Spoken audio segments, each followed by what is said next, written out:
প্রধান রোগ এরকম মাদক হলো সকল অপরাধের মা। অর্থাৎ একটা পরিবারে যদি একজন মাদক সেবনকারী থাকে, সেই পরিবারের সদস্য সংখ্যা যদি 20 জন হয়, সেই পরিবারের অশান্তির জন্য মানে একজনই কিন্তু যথেষ্ট। ঠিক আছে, একজনই কিন্তু যথেষ্ট। মাদক খেতে গিয়ে, মাদকের টাকা সংগ্রহ করতে গিয়ে, মাদক কিনতে টাকা লাগে নাকি? যদি প্রতিদিন 400-500 টাকা লাগে, সেই টাকাটা সংগ্রহ করা অনেক গরিব পরিবারের পক্ষে কি সম্ভব? প্রতিদিন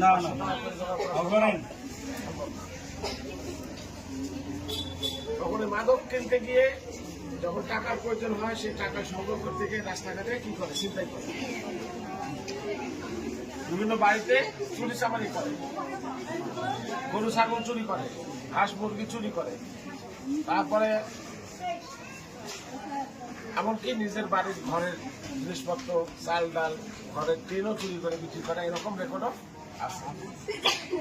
কাজে আমাদের শিশু যারা আছে, বাচ্চা কাচ্চা যারা আছে, তাদেরকে এখন থেকেই সাবধানে রাখতে হবে, এরা কখন কোথায় যায়, কার সাথে মিশে, সেটা দেখতে হবে। একটা কথা আছে, সৎসঙ্গে সর্ববাস, আর অসৎ সঙ্গে সর্বনাশ। কাজে আপনার শিশুটা কোন ছেলেদের সাথে মিশছে, সেই ছেলেটা ভালো কিনা, সেটা কিন্তু এখন থেকে খেয়াল রাখতে হবে। আর মাদক যারা বিক্রি করে তাদের বিরুদ্ধে নিরাপদ থানা পুলিশ আপনাদেরকে সাথে নিয়ে একটা ব্যাপক অভিযান চালাচ্ছে।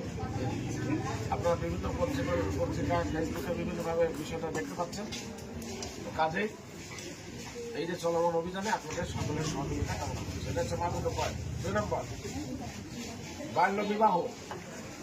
এই যে এখানকার যারা বাচ্চা কাচ্চা মেয়েরা আছে, 18 বছরের নিচে কেউ কখনো বিয়ে দেওয়ার চেষ্টা করবেন না।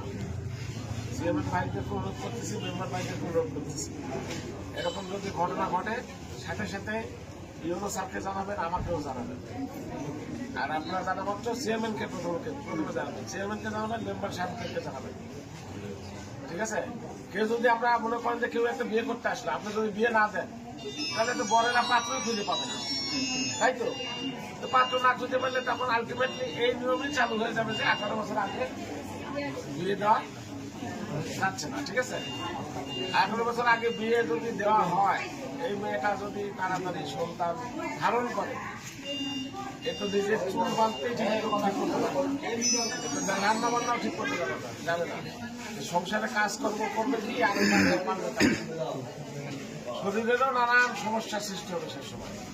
কাজে এই বিষয়টা খেয়াল রাখতে হবে। আর যারা যৌতুকের জন্য বউকে মারপিট করে, বউ হলো ঘরের লক্ষ্মী। লক্ষ্মী কথাটা বিভিন্নভাবে নেওয়া যায়। বউ হচ্ছে ঘরের লক্ষ্মী, আবেদন। বউকে মারপিট করা জিনিস। আর আরেকটা জিনিস বলেন, যারা পুরুষ ভাইরা আছে, মহিলা বা আপারা আছে, অনেক পরিবারে এটা দেখা যায় যে পুরুষের কথাই সব চলে। অনেক পরিবারে এরকম আছে যে মহিলাই চালায়, আছে না? আসলে সংসার কিন্তু পুরুষেরও চালানো উচিত না, মহিলারও চালানো উচিত। সংসার হবে দুইজনের মতের ভিত্তিতে। সংসারে কোনো কিছু একটা সিদ্ধান্ত একা একা নিয়ে ফেললেই তখন ঝামেলাটা বাড়ে। কাজের বউয়ের সাথে আলাপ করে নেই, আপনি যখন সিদ্ধান্ত নেবেন স্বামীর সাথে আলাপ করে নেবেন।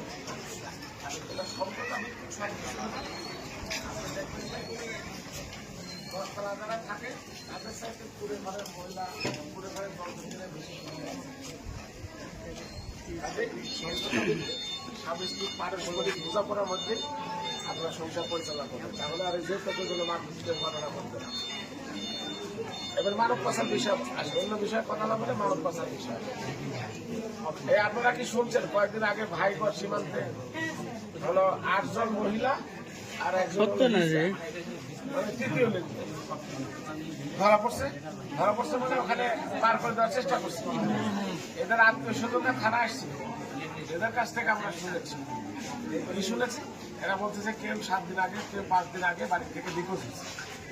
এদের অধিকাংশই হলো বিবাহিত ছোট ছোট বাচ্চা কাচ্চা দেখে এরা নিখোঁজ। অর্থাৎ নিখোঁজ কেন?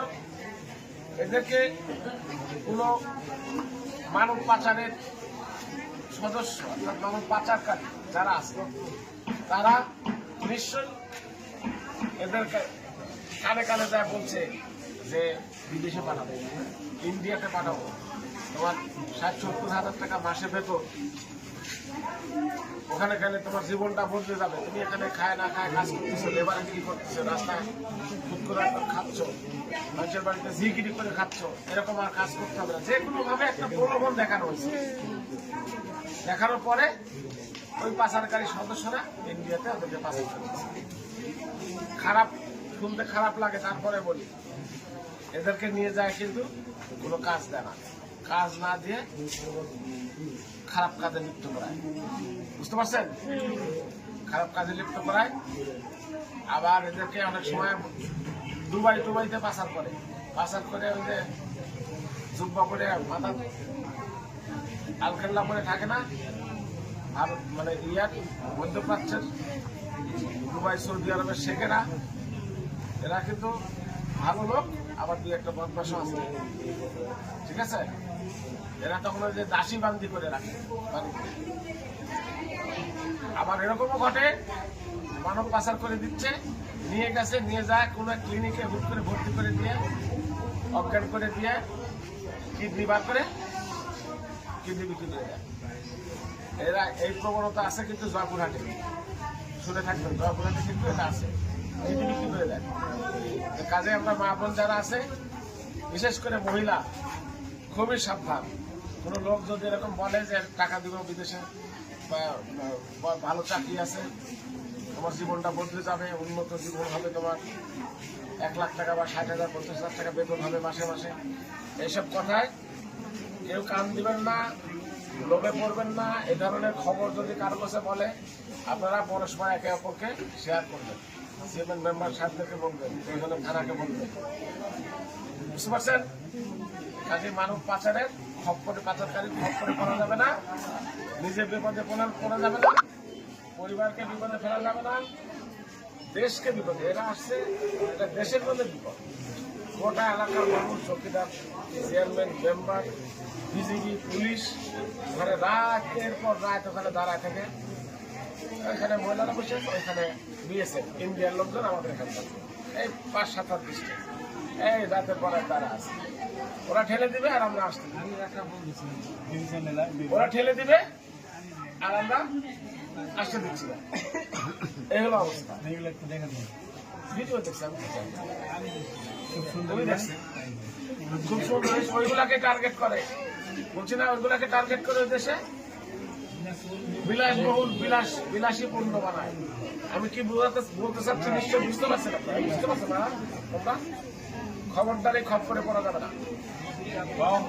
শুধু এটা না, আপনারা এই দেশে বিভিন্ন ভাবে দেখবেন যে বিদেশের স্পেনে পাচার করার নাম করে লিবিয়াতে নিয়ে যাচ্ছে, নৌকাত করে ভূমধ্যসাগর পার করে নৌকাত করে নিয়ে যাচ্ছে, 2 মাস 3 মাস লাগতেছে, খাদ্য শেষ, নৌকার মধ্যে মরে যাচ্ছে।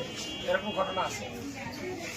কক্সবাজারে টেকনাফে এই এলাকা থেকে ট্রলারে করে লোক মিয়ানমার দিয়ে থাইল্যান্ড, মালয়েশিয়া পাঠানোর চেষ্টা করতেছে। ট্রলারের মধ্যে যে কন্টেনার আছে মালবাহী, কন্টেনারের মধ্যে গাড়ি করে নিচ্ছে। মানুষ মনে করতেছে এর মধ্যে ধান কম আছে, কন্টেনারের মধ্যে থাকে মানুষ বাঁচে, সাময়িকভাবে বাঁচে থাকতেছে। যখন হিটে, তখন অক্সিজেনের স্বল্পতা হচ্ছে, ওর মধ্যেই মারা যাচ্ছে, কন্টেনার পানির মধ্যে ফেলে দিচ্ছে। এরকম ঘটনাও আছে। বাংলাদেশ থেকে বিমানের চাকার মধ্যে ঢুকে মধ্যপ্রাচ্যে দুবাইতে গেছে, বিমানের চাকা খুঁজছে, আকাশ থেকে লাশ পড়ছে মরুভূমির পরে। এরকম ঘটনাও আছে। বুঝতে পারছেন? কাজেই মানব পাচারকারীদের ব্যাপারে খুবই সাবধান। কখনোই লোভে পড়বেন না, কখনোই লোভে পড়বেন না। আমি একজন ছোটখাটো পুলিশ অফিসার, চেয়ারম্যান ভাইকে বলি, মেম্বার ভাইদেরকে বলি, এনজিওর কর্মীরা আছেন তাদেরকে একটা করে বলি, জীবনের বড় রকমের চাহিদা করবেন না যে আমি কোটি কোটি টাকার মালিক হবো। আমি একজন ওসি, আমি নিজে বলি যে একজন মানুষের মোটামুটি খেয়ে পরে ভালোভাবে চলার জন্য যতটুকু টাকা দরকার ততটুকু টাকা থাকলে হবে। কখনো আমি আশা করি না যে আমি মিল কারখানার মালিক হব, আমি অনেক শিল্পপতি হব, আমার 2-4-5টা বিল্ডিং থাকবে, এরকম আশা করি না। কাজেই সেরা কাঠায় শুয়ে লাখ টাকা দেখে বোঝা যায় টাকা আছে বদিন পেট দেখে অনেক অনেক খারাপ খারাপ ভাষায় শোনা যায়। ওই যে দেখেন জুতা কালি করতেছে না, ওরও পেট আসছে। যা হোক, তো তোমরা সবাই ভালো থাকবে। আর তোমরা যে স্কুলে পড়ো, আমি একসময় স্কুলে মাস্টার ছিলাম, কলেজের প্রফেসর ছিলাম। তোমাদের স্কুলে আমি যদি সময় সুযোগ পাই তোমাদের স্কুলে গিয়ে আমি ক্লাস নিই, তোমাদের স্কুলে গিয়ে ক্লাস নিব। আর এরপরে র্যালি হবে।